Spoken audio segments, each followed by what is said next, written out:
The man who ran into the forest and was never seen again. On the morning of July 8th, 2014, security cameras inside a small airport in Bulgaria recorded something unusual. At first, everything looked completely normal. Passengers walked through the terminal with their luggage. Airport staff moved calmly between check-in counters. The quiet hum of travellers filled the building as flights prepared to depart. And among those travellers was a young German man named Lars Mittink. At first glance, Lars looked like any other passenger waiting for his flight. He wore casual clothes, carried a small bag, and moved through the airport just like everyone else. But if you look carefully at the footage, you begin to notice something strange about his behaviour. He keeps looking over his shoulder. His eyes scan the room repeatedly.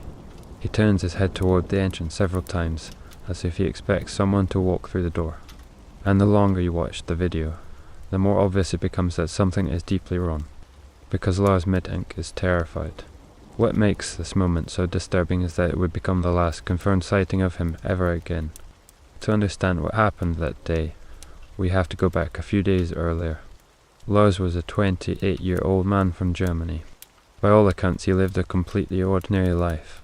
He worked a normal job, had close friends, and enjoyed travelling whenever he had the chance. In the summer of 2014, Lars and several friends decided to take a vacation to the Bulgarian Black Sea coast. They chose a popular resort town known for its beaches, nightlife, and inexpensive hotels. For most of the trip, everything went exactly as expected. The group spent their days relaxing by the ocean and their nights exploring local bars and restaurants. Photographs from the trip show Lars smiling with his friends, drinking beer, and enjoying the warm summer evenings. Nothing about those photos suggests that anything unusual was about to happen. But on the final night of the vacation, something changed. Late that evening, Lars and his friends went out to a bar. At some point during the night, Lars became involved in a small argument with another group of tourists. According to reports, the disagreement quickly escalated into a brief physical fight. It wasn't a major incident, but Lars received a hit to the head during the altercation. The next morning, Lars began complaining about pain in his ear. Concerned that he might have injured something during the fight, he decided to visit a doctor before flying home. A local doctor examined him and discovered that Lars had a ruptured eardrum. Because of the injury, the doctor advised him not to fly immediately. The pressure changes during the flight could make the injury worse.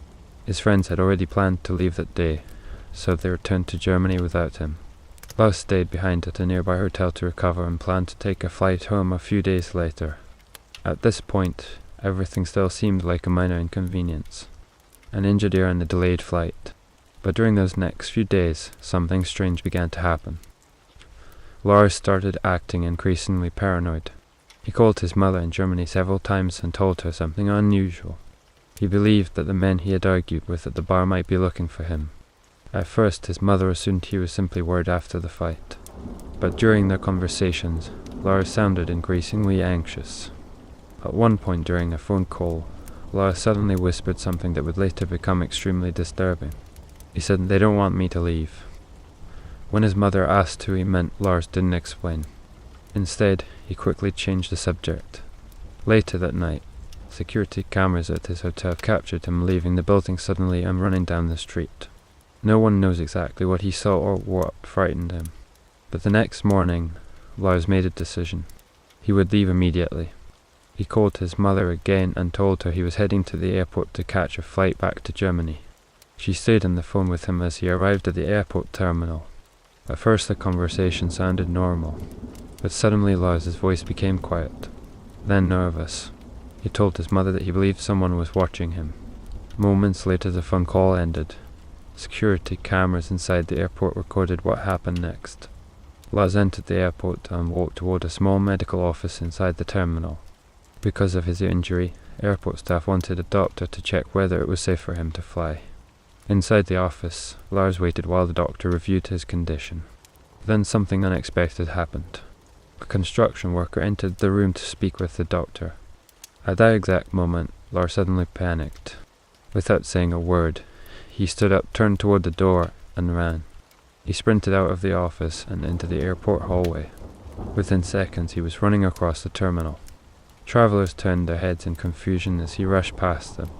Then he reached the exit doors and ran outside. The airport cameras followed him as he crossed the parking lot at full speed. He didn't stop. He didn't look back. He ran toward an open field beyond the airport grounds, and then he disappeared into a nearby forest. That was the last confirmed sighting of Lars Mittink. When airport staff realized something unusual had happened, local authorities were notified immediately. Police began searching the area around the airport with arrows. Search teams entered the forest where Lars had been seen running. Tracking dogs followed his scent across the grass and into the trees. But after a short distance, something strange happened. The scent ended abruptly, as if Lars had simply vanished. No footprints were found beyond that point. No clothing. No personal belongings. No signs of a struggle. Helicopters later scanned the surrounding countryside from above. Volunteers joined the search and spent days exploring nearby villages and roads. But nothing was ever found. In the weeks that followed, investigators reviewed every piece of information they could gather. They interviewed airport staff. They analyzed security footage. They spoke with Lars' friends and family. But none of it provided a clear explanation. Why did Lars suddenly panic inside the airport? What frightened him so badly that he felt the need to run? And what happened after he entered the forest? Some people believe that Lars may have suffered a psychological episode caused by the head injury he received during the fight. Others believe he might have encountered someone who truly was following him. But there is another detail that makes the story even more unsettling. Despite extensive searches of the forest over the years, no evidence of Lars has ever been discovered. Not a single trace. No remains. No belongings. No confirmed sightings. It is as if the moment he crossed the edge of that forest, he simply vanished from the world. More than a decade has passed since that day, and the mystery of Lars Mittink remains unsolved. Somewhere beyond that tree line, something happened. Something no camera recorded. Something no witness ever saw. And whatever it was, it ensured that Lars Mittink was never seen again. The boy who disappeared in the forest while playing hide and seek. On a warm summer afternoon in June of 1969, the Great Smoky Mountains National Park was filled with the sounds of families enjoying the outdoors. Birds moved between the tall trees, the wind passed softly through the leaves, and the distant voices of campers echoed across the forest. For most people visiting the park that day, it was just another peaceful afternoon in one of America's most beautiful national parks. But before the day was over, something would happen that would become one of the most disturbing disappearance mysteries in the history of the United States. It began with a small group of families camping in a quiet area of the park known as Spencefield. Among them was a 6-year-old boy named Dennis Martin. Dennis was an energetic child who loved being outside. Like many children his age, he was curious about everything around him and excited to explore the forest. That afternoon, Dennis and several other children began playing a simple game. Hide and seek. The rules were simple. One child would cover their eyes and count while the others ran off to hide somewhere nearby. Dennis laughed as he ran behind a group of bushes near the edge of the campsite. His father, William Martin, watched the children playing as he stood only a short distance away. Everything about the moment seemed completely harmless. It was the kind of scene that happens in campsites everywhere. Children laughing, hiding, and running between trees while their parents relaxed nearby. But then something changed. When the counting finished, the children began stepping out from their hiding places one by one. A few emerged from behind trees. Another climbed out from behind a large rock. But Dennis never came out. At first, no one was worried.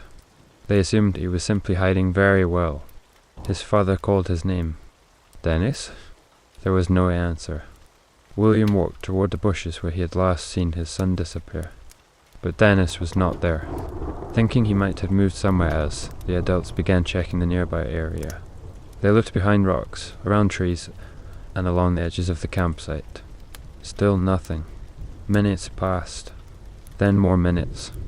The playful mood of the afternoon slowly began to change. Concern turned into worry, and worry quickly turned into panic. Within a short time, the entire campsite was searching for Dennis. They called his name repeatedly. Dennis! Their voices echoed through the forest, but the boy never answered. Park rangers were alerted soon after, and the search expanded rapidly. What followed would become one of the largest search operations ever conducted inside the Great Smoky Mountains National Park. Hundreds of volunteers arrived to help, then hundreds more. Eventually more than 1,000 people were searching the mountains. Park rangers, law enforcement officers, experienced hikers, and even members of the US Army joined the effort. Tracking dogs were brought in to follow Dennis's scent. At first, the dogs picked up a trail leading away from the campsite. But then something strange happened. The scent suddenly stopped. Completely. As if Dennis had simply vanished from the ground. Investigators found no footprints leaving the area. No signs of a struggle. No clothing. No evidence that the boy had been injured or attacked by an animal. It was as if he had simply disappeared into the forest. During the search, one witness came forward with a strange story. A family hiking several miles away reported seeing a man moving quickly through the woods. According to the witness, the man looked rough and unkempt, with long hair and worn clothing. But what made the sighting disturbing was what the man appeared to be carrying. Something slung over his shoulder. Something that looked like a small child. The witness described what appeared to be a red piece of fabric hanging from the object the man carried. Dennis Martin had been wearing a red shirt that day. Search teams immediately attempted to locate the man described by the witness, but they never found him. Some investigators believed the sighting could be unrelated. Others believed it might be the most important clue in the entire case. But without further evidence, the lead eventually went cold. Days passed. Then weeks. The massive search operation continued as teams combed the mountains again and again. Helicopters flew overhead, scanning the forest canopy. Searchers explored steep ravines, caves, and dense areas of woodland. But nothing was ever found. No sign of Dennis Martin. No clothing. No backpack. No remains. It was as if the 6-year-old boy had simply vanished from the earth. Years later, investigators continued reviewing the case, hoping that new information might finally explain what happened that afternoon. Some theories suggested that Dennis may have wandered deeper into the forest and become lost. Others believed the mysterious man seen in the woods might have abducted him, but none of those theories could fully explain the strange details of the case. How could a child disappear so quickly in an area where adults were standing only seconds away? How could hundreds of searchers comb the area without finding even the smallest trace? And why did the tracking dogs lose the scent so suddenly? More than 50 years have passed since that summer day in 1969. The forest of the Great Smoky Mountains still stands exactly where it did then. Visitors continue to hike the same trails. Campers still pitch their tents in the same open fields. And children still run between the trees playing games just like Dennis once did. But somewhere in that vast wilderness, a mystery remains hidden. Because on the quiet afternoon, in the middle of a simple game of hide and seek, a 6-year-old boy stepped behind a group of bushes and was never seen again. A woman who vanished from a cruise ship in the middle of the ocean. On the morning of March 24th, 1998, a massive cruise ship drifted quietly across the turquoise waters of the Caribbean Sea. The ship was called the Rhapsody of the Seas, and it carried more than 2,000 passengers enjoying what was supposed to be a relaxing vacation. For most of the people on board, the trip was filled with music, parties, and long days under the tropical sun. Travelers spent their time swimming in pools, dancing in crowded lounges, and watching the endless horizon stretch across the ocean. Among those passengers was a young woman from Virginia named Amy Lynn Bradley. Amy was 23 years old. She had recently graduated from college and worked at an insurance company. Friends described her as confident, energetic, and adventurous. The cruise was meant to be a celebration. Amy had joined the trip with her parents and her younger brother for a week of relaxation and family time. During the first few days of the voyage, everything seemed perfect. The family explored the ship together, attended shows in the evening, and spent hours enjoying the warm Caribbean air. Amy especially enjoyed the nightlife on board. Like many other young passengers, she spent time in the ship's dance club where music played late into the night. On the evening before she disappeared, Amy and her brother went to one of those clubs together. The dance floor was crowded with passengers enjoying the final hours of the night. Coloured lights flashed across the room while music echoed through the ship's interior. Witnesses later remembered seeing Amy dancing and talking with several people at the club, including members of the ship's band. Nothing about the evening seemed unusual. Around 1 o'clock in the morning, Amy and her brother decided to leave the club and return to their cabin. The hallway outside their room was quiet as most passengers were already asleep. Amy stepped out onto the balcony of their cabin while her brother went inside. From the balcony, they could see the dark ocean stretching endlessly around the ship. Far below, waves moved quietly through the water as the cruise liner continued its slow journey across the sea. A short time later, Amy's father woke briefly. Through the partially open balcony door, he could see his daughter sitting on a chair outside. She looked relaxed, leaning back while enjoying the warm ocean breeze. Satisfied that everything was fine, he went back to sleep. It would be the last time he ever saw her. When Amy's father woke again early that morning, something felt wrong. The balcony door was still open, but the chair where Amy had been sitting was empty. At first he assumed she had simply gone for an early morning walk somewhere on the ship, but when the family searched the nearby hallways and public areas, they could not find her. Soon panic began to spread. They alerted the ship's staff and reported Amy missing. Crew members immediately began searching the vessel, but there was one problem. The ship had already been sailing through open water for several hours. If Amy had left the ship, there was nowhere she could have gone. Security officers checked every deck. They searched lounges, restaurants, hallways, staircases, and storage areas. Nothing. Amy Lynn Bradley had vanished from the ship. At first, investigators considered the possibility that Amy may have accidentally fallen overboard during the night, but there were several details that made this explanation difficult to accept. The balcony railing was high enough that it would have been extremely difficult to fall over by accident. There were also no signs of a struggle on the balcony. Even more strangely, no passengers reported hearing a splash or seeing anyone fall into the ocean. The crew reviewed security footage from cameras around the ship, but none of the cameras showed Amy leaving the vessel, and none showed her falling into the water. It was as if she had simply disappeared from the ship itself. The mystery became even more disturbing in the years that followed. Several people later reported possible sightings of Amy in different locations throughout the Caribbean. One American tourist claimed he saw a woman matching Amy's description in a beach restroom in Curacao. According to his report, the woman appeared frightened and tried to signal that she needed help. Another witness later claimed to have seen a woman resembling Amy in the company of several men in a local bar, but none of these sightings were ever confirmed. Investigators attempted to track down the leads, but every trail eventually went cold. Despite years of searching and countless investigations, no definitive evidence was ever found explaining what happened to Amy Lynn Bradley that night. Her disappearance remains one of the most mysterious cases ever connected to a cruise ship. Some believe she may have fallen into the ocean unnoticed. Others believe something far more disturbing may have happened aboard the ship that night. But the truth is that no one knows for certain. Somewhere between the music of the dance club and the quiet darkness of the Caribbean Sea, Amy Lynn Bradley vanished. More than 2 decades have passed since that night. The rhapsody of the seas has carried thousands of passengers across the same waters.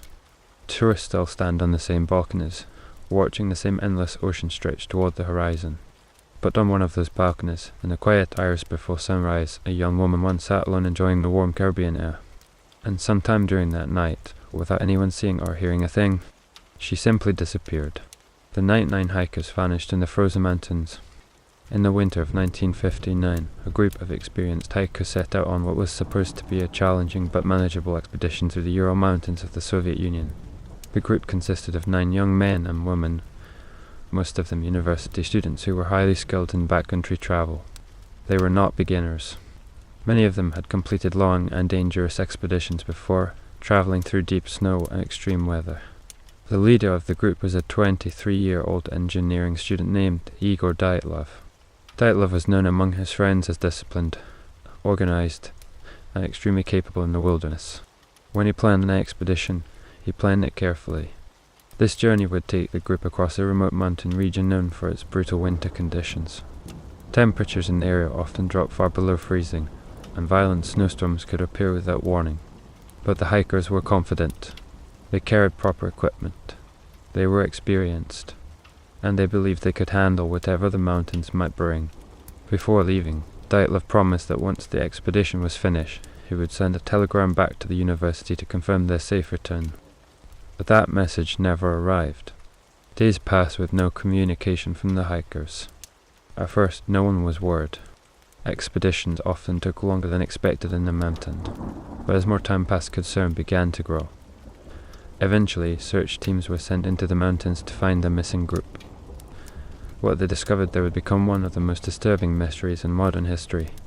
After several days of searching through the snow-covered slopes, rescue teams spotted something unusual on the side of a mountain. A partially collapsed tent. The tent belonged to Dyatlow's group, but something about the scene immediately felt wrong. The tent was still standing, partially buried under snow. Inside were the hikers' belongings: boots, warm clothing, personal equipment, even food supplies. But the hikers themselves were nowhere to be found. When investigators examined the tent more closely, they discovered something chilling. Fabric had been cut open from the inside. It appeared that the hikers had sliced their way out of the tent during the night. But why would they do that? Stepping outside in those conditions without proper clothing would be extremely dangerous. Temperatures that night were estimated to be below -30 degrees Celsius. No experienced hiker would willingly leave their shelter without boots or coats. Yet that is exactly what appeared to have happened. Search teams began following footprints that led away from the tent and down the slope of the mountain. The tracks showed that the hikers had moved quickly, but not chaotically. Some appeared to be barefoot. Others wore only socks. Whoever left the tent had done so in a desperate hurry. The footprints eventually led toward a nearby forest nearly a mile away. Under a tall cedar tree at the edge of the forest, investigators made another discovery: 2 bodies. Both hikers were wearing only minimal clothing. They had apparently attempted to build a small fire beneath the tree. Branches above them were broken several meters out, suggesting that someone had climbed the tree, possibly trying to see something in the distance. But what they were trying to see remained unknown. In the weeks that followed, search teams continued exploring the area. 3 more bodies were eventually found scattered across the slope between the tree and the tent. It appeared that these hikers had attempted to return to the campsite, but they never made it. Their bodies were frozen in the snow. Months later, when the snow finally began to melt, investigators discovered the final 4 hikers buried beneath several feet of ice in a nearby ravine. What they found there made the mystery even darker. Some of the hikers had suffered severe internal injuries. One had a fractured skull. 2 others had crushed rib cages. One woman was missing her tongue. Yet strangely, there were almost no external wounds. It was as if an enormous force had struck them without leaving visible marks.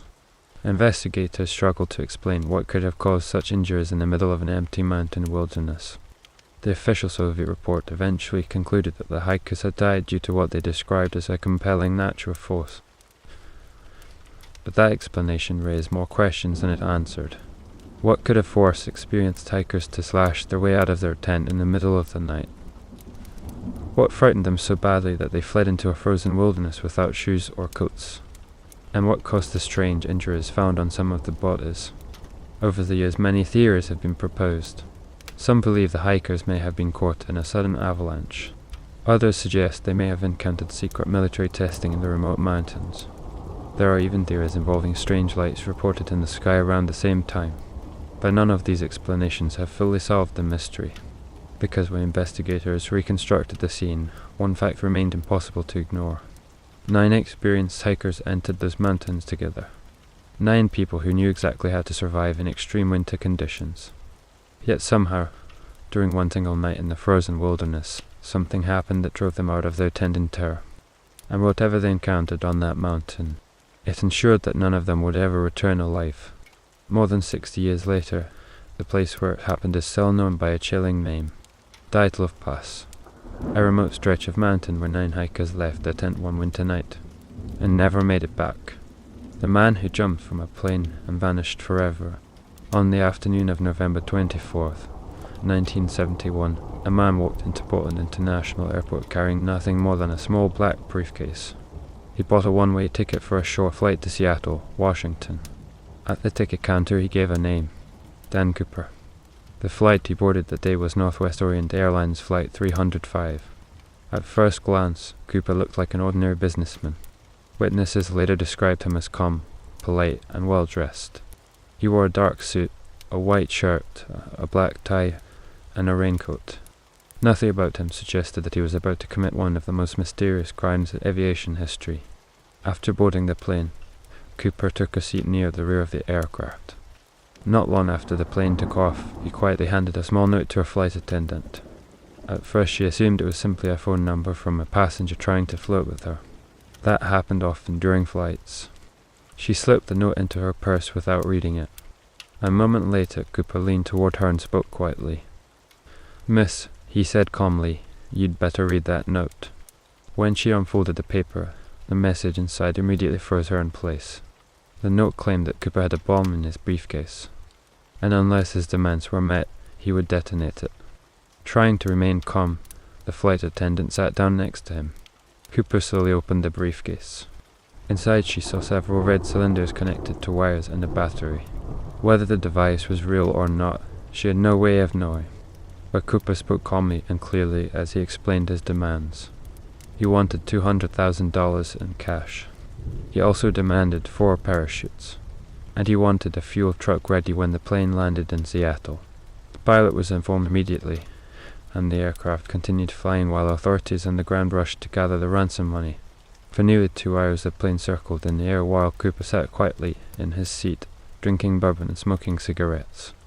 Passengers had no idea what was happening. The flight attendants later said that Cooper remained polite the entire time. He did not shout. He did not threaten anyone directly. He simply waited. When the plane finally landed in Seattle, the passengers were allowed to leave. Authorities delivered the ransom money along with the parachutes exactly as Cooper had demanded. Then Cooper ordered the crew back into the air. By this time the plane would head south toward Mexico. Once the aircraft reached cruising altitude, Cooper instructed the crew to remain inside the cockpit. He then moved alone toward the rear of the plane. Outside the aircraft, night had fallen. Heavy clouds surrounded the jet as it flew through the dark sky over the forests of the Pacific Northwest. At some point during the flight, a warning light inside the cockpit suddenly illuminated.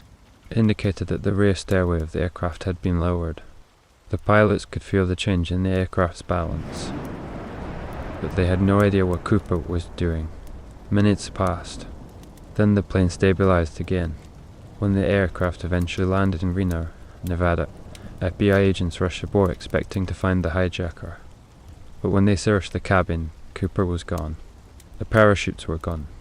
And the ransom money was gone. Investigators quickly realized what had happened. Somewhere in the darkness over the forest below, Dan Cooper had jumped out of the airplane, with $200,000 strapped to his body. What followed was one of the largest manhunts in American history. Search teams scoured the vast wilderness where Cooper was believed to have landed. Helicopters searched the mountains. Agents explored dense forests and rivers. But they never found a body.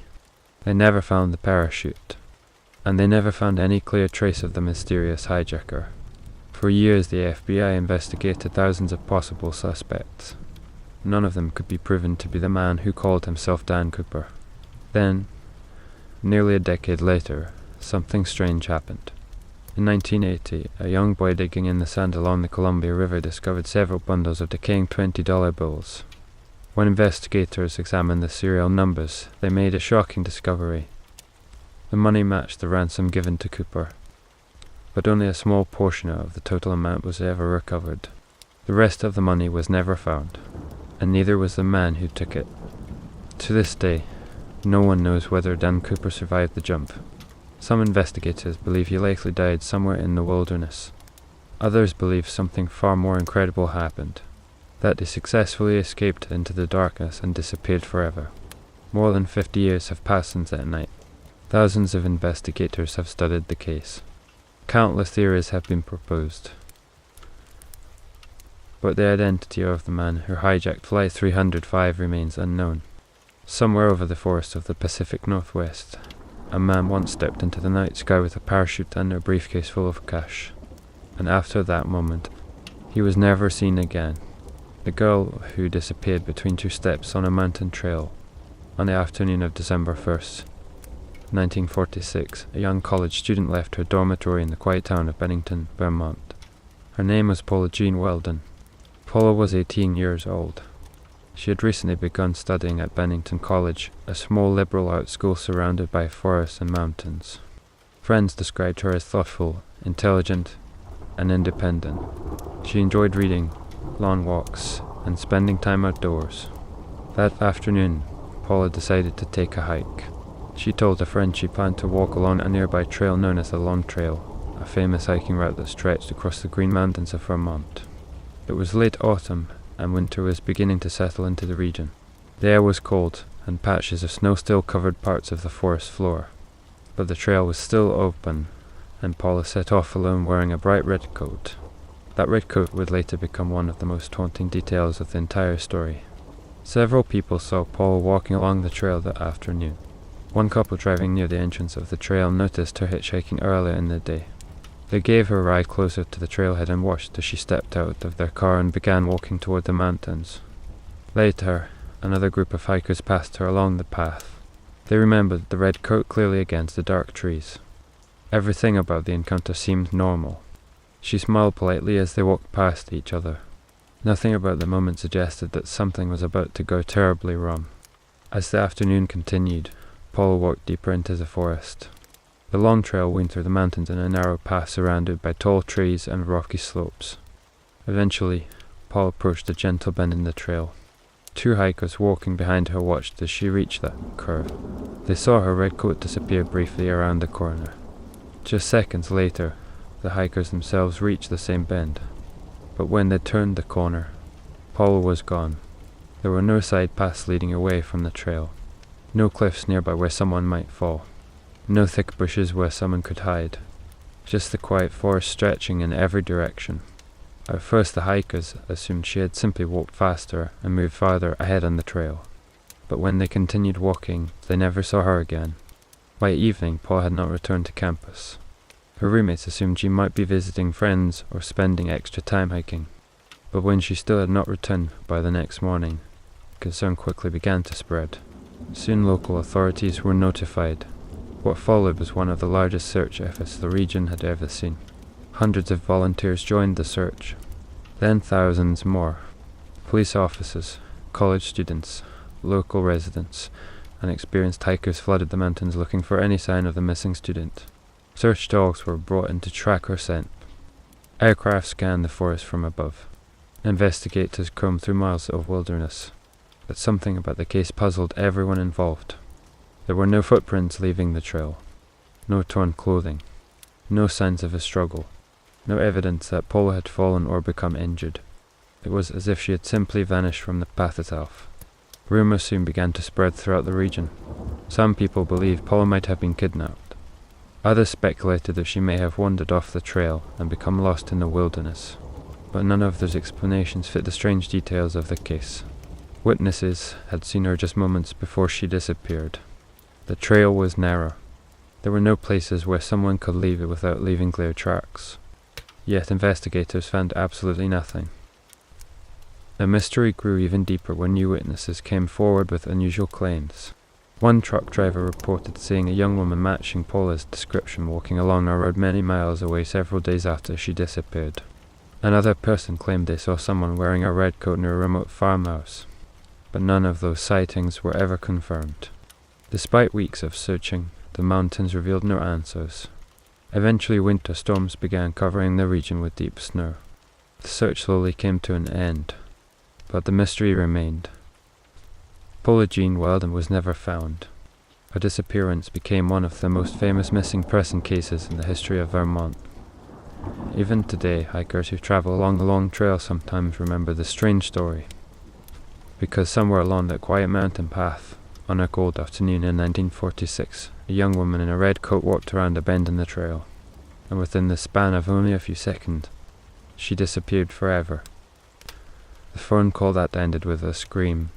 On the night of May 14th, 2008, a college student named Brandon Swanson left a small town in Minnesota after finishing his final exams. Brandon was 19 years old and studying at Minnesota West Community and Technical College. Like many college students at the end of a long semester, he was relieved that exams were finally over. That evening he went out with friends to celebrate. They spent several hours together, talking, laughing, and enjoying the freedom that comes when months of studying finally end. By the time Brandon decided to head home, it was already late. The roads in that part of rural Minnesota were quiet and empty at night. Small towns were separated by miles of farmland and narrow country roads. At some point during the drive, Brandon's car left the road and slid into a shallow ditch. It wasn't a serious accident. The car wasn't badly damaged, but it was stuck and unable to move. Brandon checked his phone. He had signal, so he did what many people would do in that situation. He called his parents. When his father answered the phone, Brandon sounded calm. He explained that he had accidentally driven into a ditch, but that he wasn't injured. His father told him to stay where he was, but Brandon thought he knew exactly where he was. He believed he was near the town of Lind, Minnesota, only a short distance from home. So he told his father something simple. "I'll just walk to meet you." His parents got into their car and began driving toward the location Brandon described. Meanwhile, Brandon began walking along the dark rural road. The night was quiet except for the sound of insects and wind moving through the open farmland. He stayed on the phone with his father the entire time. For nearly 40 minutes they talked while Brandon walked through the darkness. At first the conversation was normal. His father asked him what he could see around him. Brandon described gravel roads, fields, and the faint lights of distant farmhouses. Several times his father tried to locate him by driving along nearby roads, but every time they believed they were close, they still could not see Brandon. Something about the directions didn't seem right. Eventually Brandon told his father he could see the lights of a small town in the distance. He said he was going to cut across a field to reach the road faster. His father warned him to be careful. Walking across farmland at night can be dangerous. There are often small streams, fences, and uneven ground hidden in the darkness. But Brandon sounded confident. He continued walking. Then, suddenly, something happened. In the middle of their conversation, Brandon said a single word. "Whoa." There was a brief sound, then silence. His father called out through the phone. "Brandon?" No answer. He called again. "Brandon, can you hear me?" But the line had gone completely quiet. The call never disconnected, but Brandon never spoke again. His parents continued driving through the area desperately trying to find him. They shouted his name into the darkness. They searched the roads where they believed he might be walking, but there was no sign of him. The next morning, authorities were contacted and a massive search operation began. Hundreds of volunteers arrived to help. Search teams combed the farmland, fields, and gravel roads across the region. Helicopters flew overhead scanning the ground below. Tracking dogs attempted to follow Brandon's scent. Eventually investigators discovered Brandon's car, but it wasn't where he thought it was. Instead of being near Lind, the car had been found miles away near the town of Taunton.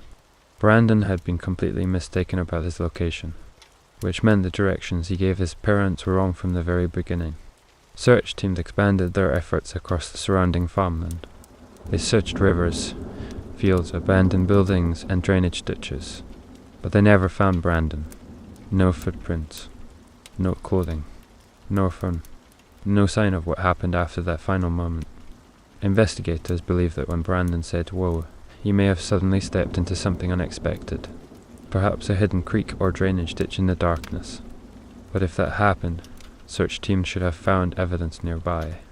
Yet despite years of searching, nothing has ever been discovered. Brandon Swanson vanished somewhere in the quiet farmland of rural Minnesota, and the final moment anyone ever heard from him was a single word spoken into a phone during a calm conversation with his father. A simple word of surprise. "Whoa." Then silence. More than 15 years later, the mystery of what happened that night still remains unsolved. Somewhere in the darkness of those empty fields, a 19-year-old student took one final step while talking to his father on the phone. And after that moment, he was never heard from again. The pilot who reported a strange object then disappeared. On the evening of October 21st, 1978, a young pilot named Frederick Valentich prepared for what was supposed to be a routine flight. Frederick was 20 years old and lived in Melbourne, Australia. Flying had always been his greatest passion. He spent most of his free time studying aircraft systems, navigation charts, and weather patterns. He dreamed of becoming a professional commercial pilot one day. That night, Frederick planned a short solo flight across the waters of the Bay Strait, the stretch of ocean separating mainland Australia from the island of Tasmania. The trip itself was not especially long. He would fly a small single-engine aircraft known as a Cessna 182 from Murbeena Airport toward King Island, a remote island located roughly halfway across the strait. Before departure, Frederick filed his flight plan and completed the usual pre-flight checks. The weather conditions were calm. Visibility was good. Nothing suggested that anything unusual would happen. Shortly after 7:00 p.m., Frederick lifted off from the runway and began heading south toward the open ocean. At first, the flight proceeded exactly as expected. He climbed steadily to cruising altitude and followed his navigation route across the darkening sky. Below him, the waters of the Bay Strait stretched endlessly into the distance. As the sun set, the horizon slowly disappeared into darkness. For pilots flying alone at night, the sky can feel incredibly empty. Just the aircraft's instruments and the quiet hum of the engine. For a while, everything remained normal. But then something changed. At around 7:06 p.m., Frederick contacted air traffic control in Melbourne. His voice sounded calm at first, but what he reported next confused the controllers listening on the ground. Frederick asked if there were any other aircraft flying below 5,000 feet in the area. The controller quickly checked radar. There were none. He informed Frederick that no other aircraft were known to be nearby, but Frederick insisted he could see something. He described a large aircraft flying above him. At first, the controller assumed it might be another plane that had not been identified, but Frederick's description did not sound like any aircraft the controller recognized. He said the object appeared to have 4 bright lights. It was moving quickly, and it seemed to be circling above his plane. As the conversation continued, Frederick's voice began to sound increasingly uneasy. He reported that the object was now approaching his aircraft. Then he said something strange. The object did not appear to be a normal airplane. He described it as metallic, shiny, and moving in ways that did not make sense. The controller asked Frederick to confirm what he was seeing. Frederick continued speaking, describing how the object suddenly moved across the sky and passed directly above him. At one point he said something that would later become one of the most mysterious lines in aviation history. He said the object was not an aircraft. Moments later, his voice grew tense. He reported that the object was now hovering above him again. Then suddenly, he said something else. "My engine is rough." Those were the last clear words anyone heard from Frederick Valentich. After that sentence, the radio transmission filled with a strange metallic noise. The sound lasted for several seconds. Then the signal went completely silent. Air traffic controllers attempted to contact Frederick again. There was no response. Soon authorities launched a search operation across the Bay Strait. Aircraft and boats searched the area where Frederick was believed to have been flying. They scanned the ocean surface for debris. They looked for oil slicks wreckage or any signs of a crash. But nothing was ever found. No pieces of the aircraft. No life vest.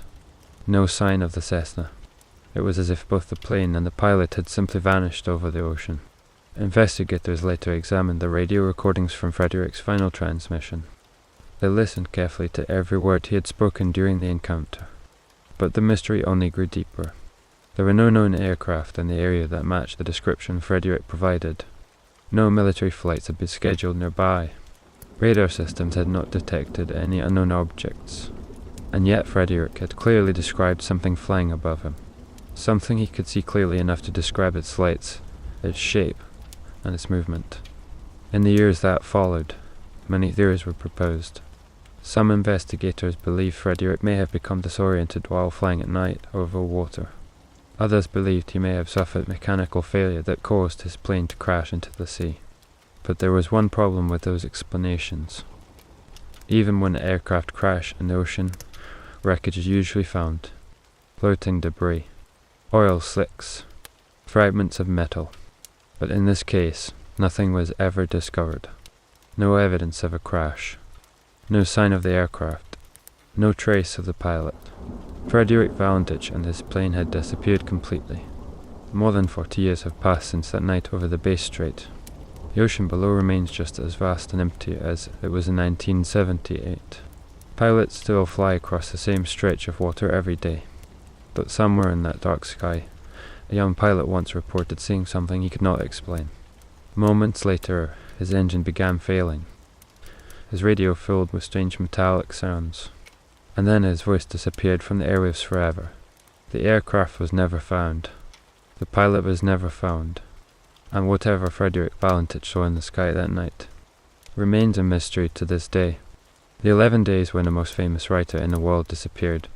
On the evening of December 3rd, 1926, a car was discovered abandoned along a quiet country road in southern England. The vehicle had crashed lightly into a hedge near the edge of the road. Its headlights were still off, and the engine had gone cold hours earlier. At first glance, it looked like a simple accident, but when police examined the car more closely, they noticed something strange. There was no driver, no passenger, and no sign of where the person who owned the car had gone. The car belonged to Agatha Christie, already one of the most famous mystery writers in the world. At the time of her disappearance, Christie had published several successful novels and was rapidly becoming known as the queen of detective fiction. Her stories were filled with disappearances, secrets, and clever twists. But on that winter night in 1926, it seemed that Agatha Christie herself had become part of a mystery. Earlier that evening, Christie had quietly left her home in Berkshire. She kissed her young daughter goodnight, got into her car, and drove away into the darkness. No one knew where she was going. When her car was discovered abandoned hours later, authorities quickly realized something was wrong. Inside the vehicle, they found Christie's coat and several personal belongings, but Agatha Christie herself was gone. News of the disappearance spread quickly across the country. Within hours, newspapers began reporting that the famous writer had vanished. Soon the story exploded into one of the largest manhunts Britain had ever seen. Police officers searched nearby fields and forests. Hundreds of volunteers joined the effort. Search dogs were brought in to follow her scent. Even airplanes were used to scan the countryside from above. At the time, this kind of large-scale search operation was almost unheard of, but the disappearance of a celebrity author had captured the attention of the entire nation. Rumours quickly began to spread. Some believed Christie might have been the victim of foul play. Others suggested she may have been kidnapped, but another possibility soon emerged. Just days before her disappearance, Christie had learned that her husband was in love with another woman. The revelation had devastated her. Some investigators began to suspect that emotional stress may have played a role in her sudden disappearance. But the longer the search continued, the stranger the case became. Christie had vanished completely. No witnesses had seen her leave the road where her car was found. No clue suggested where she might have gone. For 11 days, the most famous writer in Britain seemed to have disappeared from the world. Thousands of people participated in the search. Even famous author Arthur Conan Doyle, the creator of Sherlock Holmes, became involved. In a bizarre attempt to help solve the case, Doyle brought one of Christie's gloves to a psychic medium, hoping the medium might sense where she had gone. But no answers came. Then, 11 days after she vanished, something unexpected happened. Staff at the luxury hotel in the town of Harrogate recognized a guest staying under a different name. The woman had checked in days earlier using the name Teresa Neal. Interestingly, that was the last name of the woman involved in the affair with Christie's husband. When investigators arrived at the hotel, they discovered that the mysterious guest was in fact Agatha Christie. She appeared calm and healthy, but when questioned about where she had been for the past 11 days, Christie claimed something extraordinary. She said she had no memory of what had happened. According to her statement, she had no idea how she arrived at the hotel or why she had been using a different name. Doctors later suggested that she may have suffered from a form of temporary amnesia caused by extreme emotional stress. But many people remained skeptical. Some believed the disappearance had been a publicity stunt. Others believed Christie had intentionally vanished to punish her husband. But the truth was never fully explained.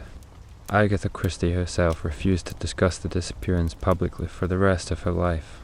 Even in her autobiography decades later, she barely mentioned the incident.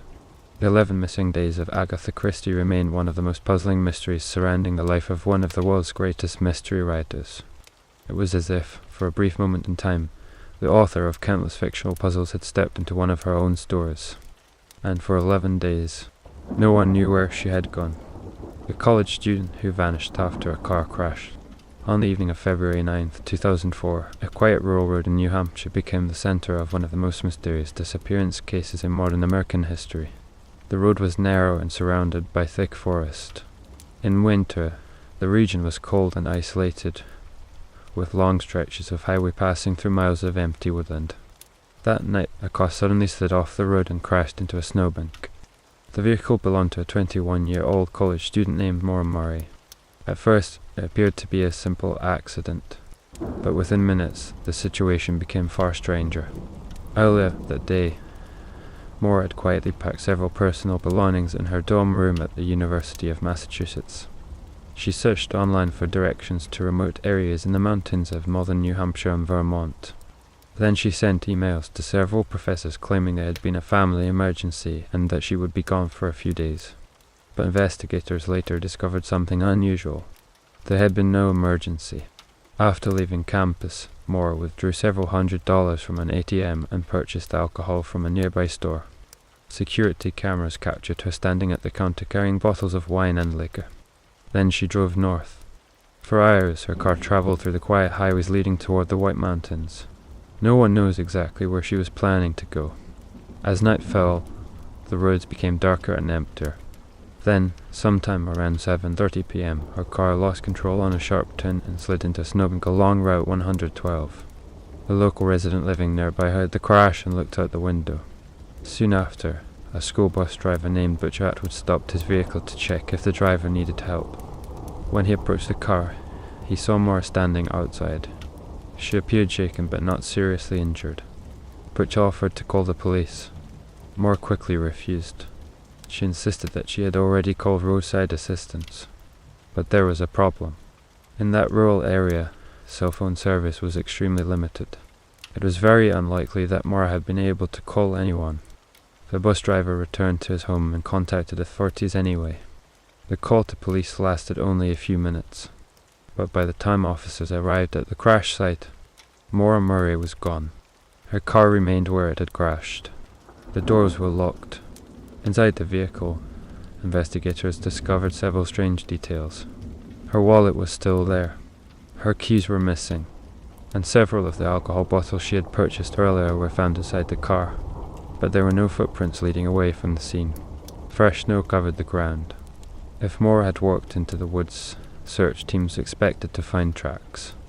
But there were none. It was as if she had simply disappeared into the night. Search teams arrived quickly and began combing the surrounding forest. Tracking dogs attempted to follow Maura's scent from the crash site. The dogs traced the scent for a short distance along the road. Then the trail suddenly stopped. Investigators later suggested that Maura may have entered another vehicle and left the area, but no witnesses reported seeing a car stop near the crash site. The entire timeline of the event was incredibly short. Only about 10 minutes passed between the moment the crash was reported and the arrival of the police. Somehow, within that short window of time, Maura Murray had vanished. Over the next several days, search teams explored miles of forest surrounding the road. Helicopters scanned the mountains. Volunteers walked through the snow-covered wilderness. But they found nothing. No footprints. No clothing. No backpack. No evidence that Maura had wandered into the forest. As the investigation continued, detectives uncovered several unusual details about the days leading up to her disappearance. Just days earlier, Maura had been involved in another minor car accident. She had also searched online for directions to several remote cabins in the mountains. Some investigators wondered whether she had planned to take a short break from school, but that still did not explain how she could vanish so completely in such a short amount of time. In the years that followed, countless theories emerged. Some people believe Maura may have accepted a ride from a passing driver.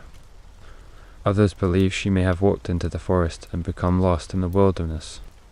But neither explanation fully accounts for the strange details of the case, because even after years of searching the area, not a single confirmed trace of Maura Murray has ever been found. The quiet road where her car crashed remains unchanged. Drivers still pass the same curve in the highway surrounded by dense forest and snow-covered hills. But on that cold winter night in 2004, a young college student stepped away from her crashed car for just a few minutes. And somewhere between the snowbank and the dark woods beyond the road, More Murray disappeared. Thanks for watching. If you enjoy mysterious and unexplained stories like these, don't forget to subscribe and turn on notifications so you don't miss the next video.